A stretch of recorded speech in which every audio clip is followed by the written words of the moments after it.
If you run a restaurant, there's a number on your statement every month that you've probably never questioned, and it might be quietly eating your margin. I'm Al Kanbar, and this is the Restaurant Profit Coach, the show where we go behind the scene to the numbers with the people who work and move the needles for independent restaurant owner. If you're running an operation, coaching one, or thinking about opening your first, here's the place to be. Today I'm sitting with someone, he's special guest, he's my friend, who spent over a decade fixing exactly that kind of hidden money leak. Jose Molina is the founder and the CEO of Direct Processing Network. His company helps thousands of businesses across US, Canada, and Puerto Rico put the right payment system behind the counter, and today his brand process hundreds of millions of dollars every month. Jose, welcome to the show. Hey Al, thank you for having me. It's great to be in the show, and thanks for the warm introduction.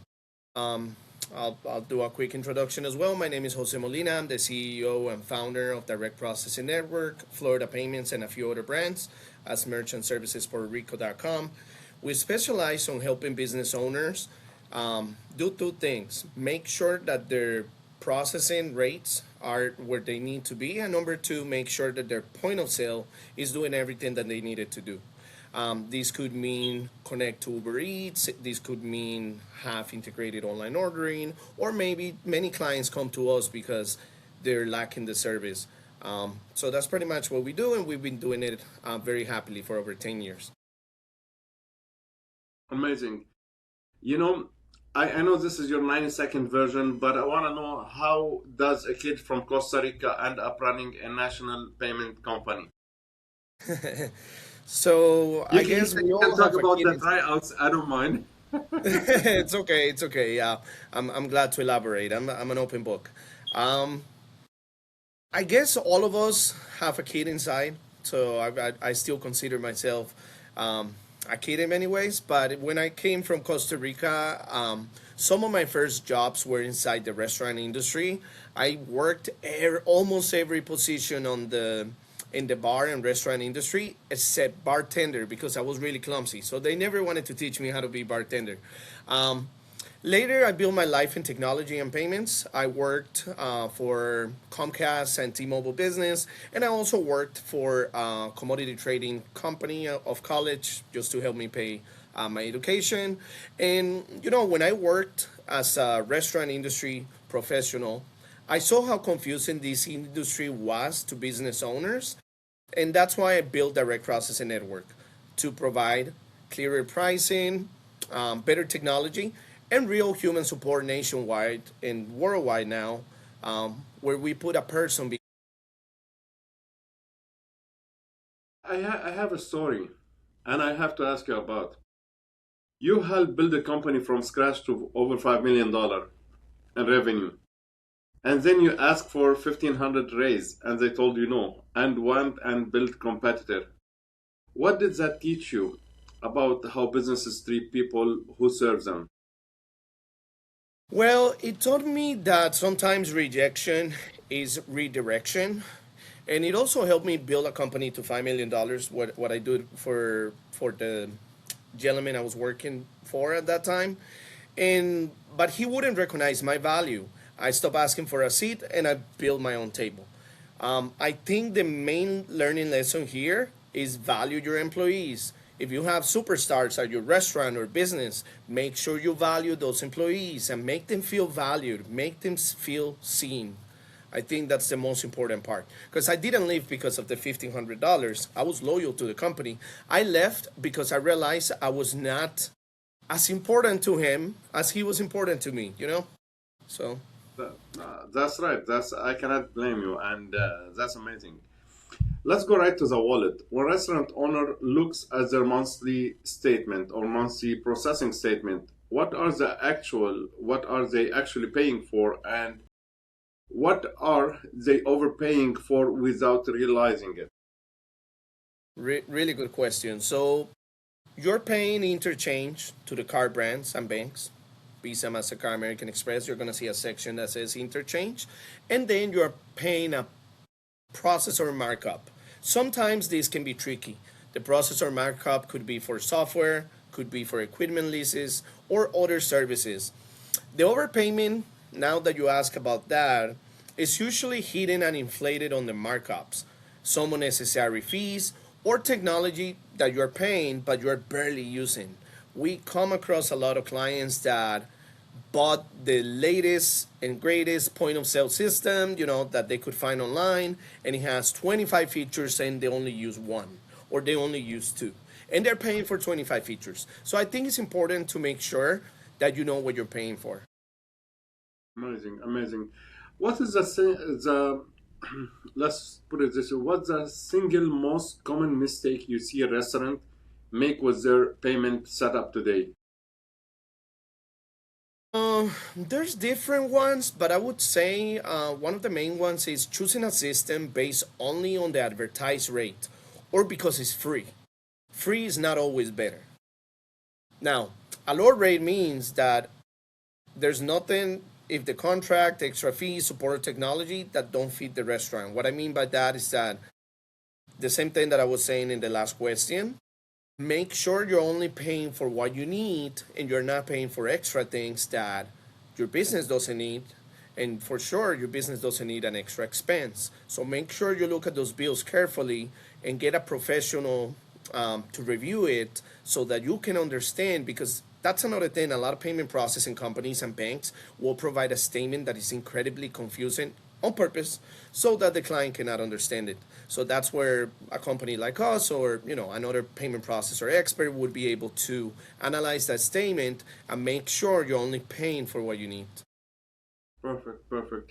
Lots of owners get pitched as free terminal or flat rate processing.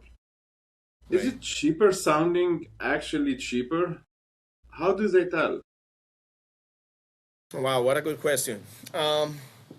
So sometimes, but not automatically, free equipment may come with higher processing costs and contractual obligations. What does that mean? I mean, does it mean that you're allowed to cancel if you're not happy with the service? Or does it mean that you're locked in for 5 years until your contractual obligation ends? There's a very big difference. And as you know, most business owners are battling and racing against those 48 months, those beginning 48 months. Can they make their business survive? So they need to make sure that if they're getting a flat rate, that it actually makes sense for them, because a flat rate doesn't always mean that it's going to be cheaper. I'll give you an example. Maybe you're getting a flat rate, but I can give you even a lower rate if you process debit, and you put the pin. So there's ways that we can program the system to save money. But you just gotta be wary of the free terminals and flat rate processing, because there's always something else that you're gonna have to pay. And it's very important that you work with somebody ethical so that they tell you what it is. Say an restaurant owner today is listening and wants to audit their own statement tonight. What's three things they should look at and they should circle to see if their audit is good, if they are not being overtaken by whatever the processing payment or POS is giving them? I would say when you request the statement, you want to do what is called a global rate. That means that you're going to calculate the total amount of fees you paid for the month versus the total amount of credit card deposits you got. So that's the first metric. You're going to see what's your actual global rate. And once you look for the global rate, the next thing I would suggest you do, look for any garbage fees that maybe were not mentioned during the first discussion you had with your merchant services provider or your point of sale provider if they're combined. But I would say, yeah, look for fees that you didn't agree to. Look at your global rate, and don't be afraid to negotiate. You negotiate food costs, you negotiate the cost of your liquor. Why wouldn't you negotiate the cost of your processing fees? 100%. You know, I always believe, something people forget. Most full service restaurants operate on a very net margin where it is between 3 to 6%. And we're talking not gross, okay? It's net. So when we are talking about the point or two in processing, we are talking about not about a rounding error. For a lot of operator, this is the profit. This is why the conversation matter. If you wanna make it as example, in a 4% margin business, a 1% fee isn't rounding error. It's a quarter of your profit. And that's where people need to see how to go there and how to bring it up, because that's where need to be. And here what I look when I see a POS report, the first three things I look at is void, comp, and discount by server. Not because I'm hunting a thief, because those three numbers over time tell you exactly where your control is loose. And a great system does not just report them, it shows you the patterns before you have a real problem. Now, most owner ask or most owners think of the POS just a thing to ring up check. You see it differently. In your point of view, Jose, what should a POS actually be doing for a restaurant? Al, at the end of the day, the point of sale is there to help the business owner. If it's not helping the business owner, it's not being used correctly. But I think some of the main things that a good POS system, no matter what brand you go with, should have is provide you with key data to help you increase sales.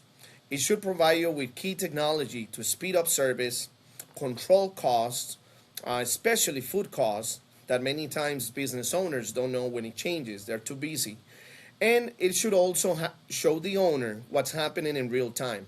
If the owner, today we have owners that are in Europe and they run a French bakery in Miami Beach and they're able to see it on their phone through a mobile app. So it's very important for them to have visibility, because most business owners think that because they're doing 100,000, 300,000, $40,000 a month, that means they're making money. That is just the gross sales. We still need to see how much is your net sales. Are you actually going to turn a profit? Another thing I just wanted to finish that if a POS only rings up checks, it's a very expensive cash register. I wouldn't even call it a POS at that point. I love it. And and you're right, because if you need to get a POS, you need to get the POS detail out of it, and the whistle and missiles that it goes with your POS. Now, I see in your website that you got an ROI calculator, and that's ROI calculator on your site that estimates saving on theft, waste, and labor. How does the right system actually move these three numbers in a restaurant? Really good question. I'm glad you're bringing that up. There's a few ways. It's mostly on I would say that a software program or a POS program should be like dough in the kitchen. You can turn it into anything for the business owner, whatever it is that they need. Through proper employee permissions, make sure that they see what they need and only what they need. Make sure you have clear void and discount reporting. That is critical, as you know. You need to know what is being voided. Um, Another important thing is inventory tracking. I would say a lot of POS do not bring inventory tracking, and a lot of business owners don't apply it because it's difficult. But it's very, very important, because that's how you get to your food costs, as the professionals like right? Um, Another thing is that we're seeing now with larger and some smaller operations is that they want recipe level controls. They want to be able to say, oh, this burger, the bun costs this much, the meat costs this much, the lettuce was this much, and they want to be able to look at it from a global perspective, especially when the sales are high. Another report that I make sure that all my clients have, because many times they don't know, is labor versus sales reporting. This kind of report allows you to see, are your employees actually turning a profit during their work hours for you? And it may not even be an employee issue, it may be a management issue, something that you need to adapt. But you cannot adapt if you don't have visibility. Otherwise, it's like you're shooting in the dark as a restaurant owner, and you're not able to have your data to make decisions in the right way. And The last thing would And be, yes, yeah, no, the last thing would be that the right system makes costly patterns visible before they become major losses. I agree with you. I cannot agree less. And I want to ask you, where does the POS connect to everything else? And from online ordering to delivery app to inventory to payroll, what you're saying. And what does integrated really get an owner? What does it give him back? That's a really good question. It gives them back time, which is one of the commodities that they cannot get more of. Um, and another thing is that it means that the online orders, the delivery, the Uber Eats, the slice, the inventory, the payroll, the loyalty, and the payments communicate without employees re-entering information. That means that you're building a database of clients. You're streamlining the orders from Uber Eats, Grubhub, all of this, instead of giving your employees, manual work. We see a lot of clients that they do not have the integration, and there's an employee that takes a lot of time of their day to move the order from the tablet to the point of sale. So they definitely get a lot of wages. I would say savings on the wages they're paying, because obviously if that employee doesn't need to be being just a order pusher, he can actually focus on the experience of the restaurant and give the business owner more value for the payroll they're doing, right?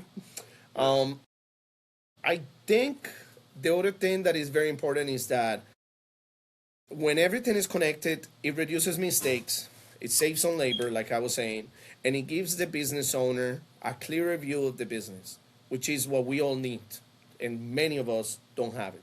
So it's very, very important to get a clear view of the numbers. 100%.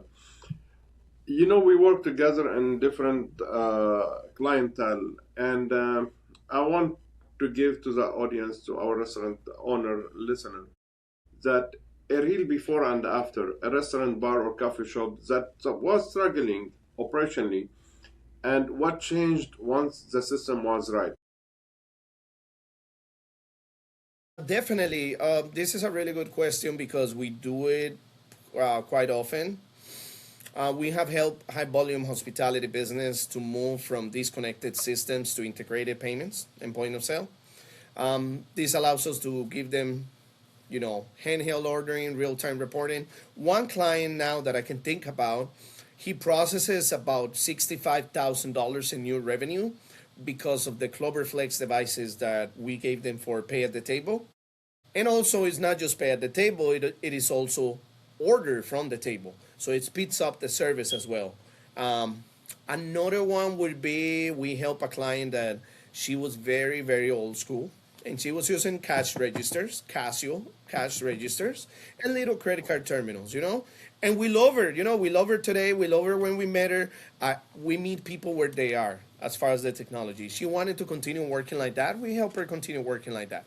But she wasn't happy. She knew, she saw the competition. She saw the competition's point of sale asking for tips automatically. She saw the handhelds at a competitor's location, and she wanted it, and she understood that even though she was very comfortable with the cash register and the credit card machine, that the point of sale will provide her with freedom, because she didn't, she wanted to always handle herself the cash register. So, to make sure she's not missing any money, right? But with the point of sale, she actually was able to go back to, Peru, visit her family.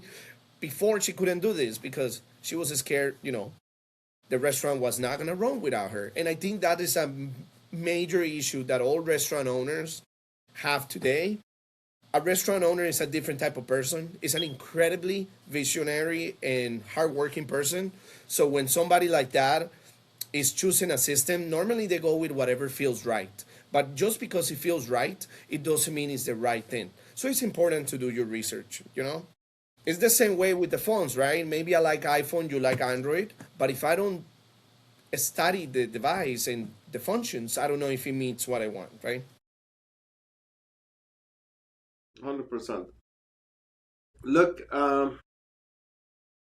The two name everybody in the two name everyone hears are Clover and Toast. Without starting, I don't want to start a war, okay? How should an operator actually decide between those two systems? Okay, that is a really good question. I would say that both are proven platforms. They're both helping restaurants operate every day. Toast is deeply restaurant focused and reported approximately 171,000 locations as of March 2026. So it's a strong platform, but it's still kind of new. Clover serves restaurants and many other industries globally and has reported a little over 4 million customers and processed hundreds of billions of dollars in annualized payment volume. They're also backed by Pfizer, so one of the largest Fortune 500 companies in the world. So it really depends what you would like to do. Like, would you like to, try the new hot stuff that is out there that everybody's liking? But as a portion of the market likes toast. But we also see some clients that do not like it and they want to come to Clover. We see clients that are not happy with Clover and they go to Toast. And the most important thing here is not about starting a war. It's really that the business owner. It's not about Toast. It's not about Clover. It's about the restaurant owner. What does the restaurant owner need? And who is it going to provide it for them? I think that that's the most important thing. The right choice depends on the restaurant's workflows, integrations, pricing, support needs, not simply the brand name. Choose the best supported system for your particular business and situation, is what I would advise. Um, Here's the pattern. I see it all the time. As a restaurant coach, I see that owner buys the POS on a price, or because a friend has it, or because a sales guy was nice. 2 year down the line, they are paying for something that doesn't fit how they actually run the service. And switching feels impossible. The upfront decision is worth 10 times more than the most operator give. In my opinion, nobody plans to buy the wrong POS. They just plan the decision for 10 minutes and then they live with it for 5 years. My question today, when the owners shop for processor or POS, what question they should ask that usually they don't?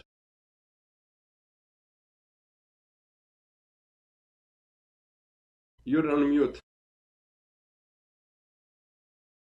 Works better now that I'm unmuted. Thank you, Al. Really good question. What I was gonna say is that um, we all do impulsive purchases, just like what you said.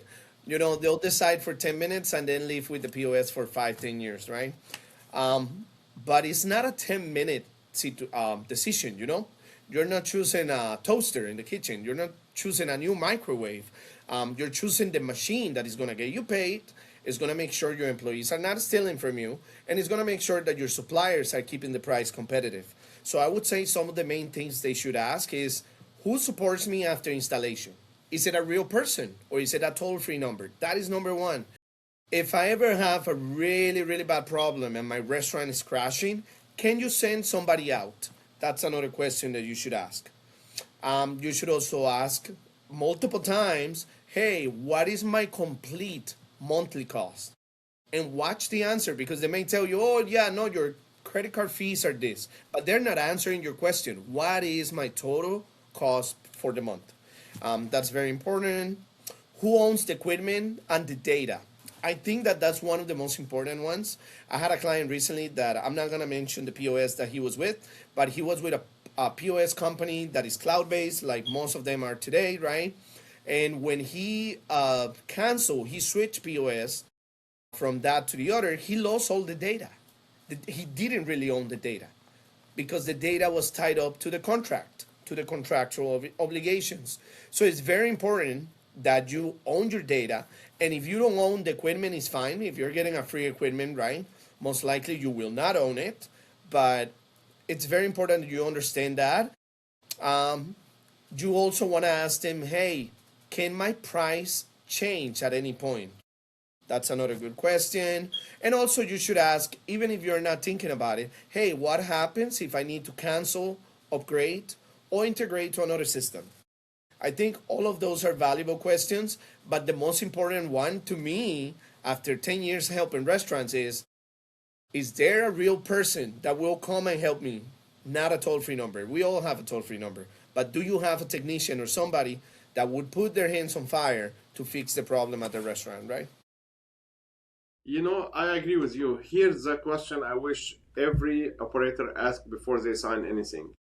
Who picks up the phone at 7:30 on Saturday night when the system goes down mid-service? Not who signs the contract, not who sells the deal. Who's on the phone when your line is out at the door and you cannot run a card? The answer is the whole product. It's not just the processing. And my 2 cents is who pick up the phone at 7:30 on a Saturday night when the system goes down. The answer is the whole product. It's the whole system, Right. not just salesman. And thus people sometimes they struggle to say it or to know it. I wanna tap into your Spanish speaking and Puerto Rico operator in our audience. Is there anything different they should know? Yeah. They if you're from Puerto Rico or just if you're operating a business in the U.S. and prefieres español and you prefer Spanish, um, I would say that you should before you pick a point of sale or a payment processing provider or bank, for that matter, you should make sure that they have bilingual support and training because you will need it, right? Local support is very important. I would say connectivity options, make sure that they have the same things available in the US that they're offering you in Puerto Rico, that they understand the taxation and the tax configuration that it takes in Puerto Rico, which is different than the US. Make sure that it has banking compatibility, meaning that they can connect your system to your bank. And another thing that is very important, you want to ask whether every advertised feature is available in Puerto Rico and what is not available in Puerto Rico. Translation alone isn't support. You need someone who understands the market and can speak your language. Amazing. Um, I will add something that for all operators here in Canada and US, all around the world, the one habit that separates the operator who make it from the one who doesn't isn't fancy. It is the Monday morning P&L review, 15-minute food cost, labor cost, prime cost, top line, what changed from last week. The discipline is worth more than any single piece of tech. And honestly, what we are talking about today only pays off is actually if the owner are looking. Right. 15-minute Monday morning, your number is worse than any piece of tech you will ever buy. I want to ask you some question, rapid fire. And one thing every restaurant owner should do this week for with their payment. Great question. Request a complete statement audit because you cannot improve a cost that you haven't measured. Most overrated and most underrated piece of restaurant tech right now. Overrated technology purchases because it's trendy. Underrated kitchen display systems and handheld pay at the table devices as they can directly improve speed, accuracy, and table turns. Amazing, amazing. And payment changing fast. Contactless, digital wallet, tap to pay on phones. What's coming that restaurants should get ahead of? Well, what's coming, obviously, contactless cards and further devices that they're going to do contactless payments. Digital wallets, everybody's using a digital wallet these days. Tap to pay will be continue to become a standard. Restaurants should prepare for faster mobile first checkout experiences and not wait until customers begin demanding them. If you are only going online and mobile when the clients are asking for it, you're late.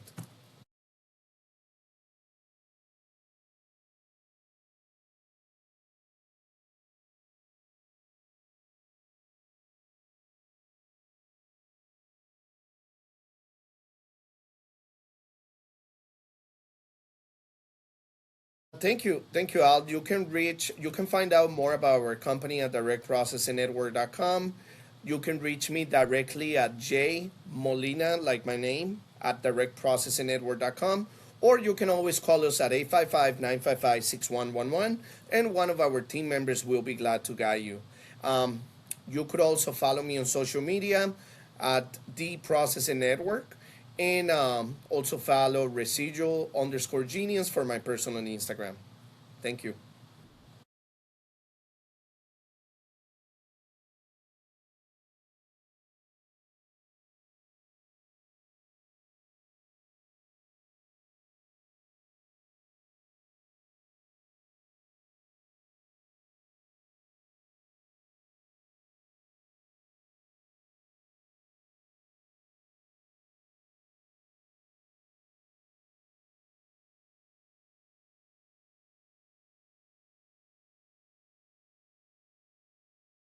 Thank you, Al. Have a great weekend. It was great speaking with you, and I really appreciate all the time you put into this.